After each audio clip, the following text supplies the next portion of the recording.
nan bas pou. Mwen dek mba yon bazar nou esi. Le mba mse mem nou. Mwen sak pase. Non? Men banan di apine le a yon. Ile se apou la pou.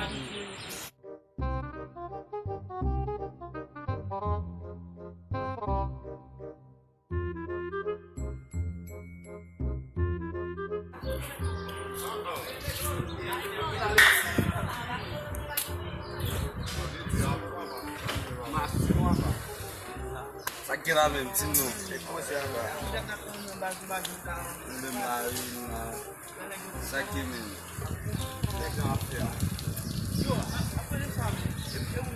Yo, swa, mwen a bien pase pou sa men. Bien pase akon le di men. Lè mwen veye papa, 6-8 mwen ka fè ti bef mwen. Yo, kade lè mwen veye, lè mwen 6-8 sa fè ti bef mwen. Kade, mwen tou kite yo vin fè, mwen mwen mwen fè mwen. Mwen tou kite yo vin fè. E salye, ou de dous.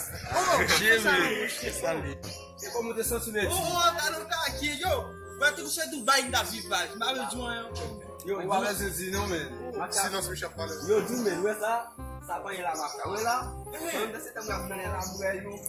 Matak yap si po di dekan pou se. Ou la bajan? Mwen la wang di mwen. La po di dekan te dekan di sa ki yon di geste la men. Makak mou de bekan. Dekan. Wè nou men, nou va diyan yon se yon la pri bon esi.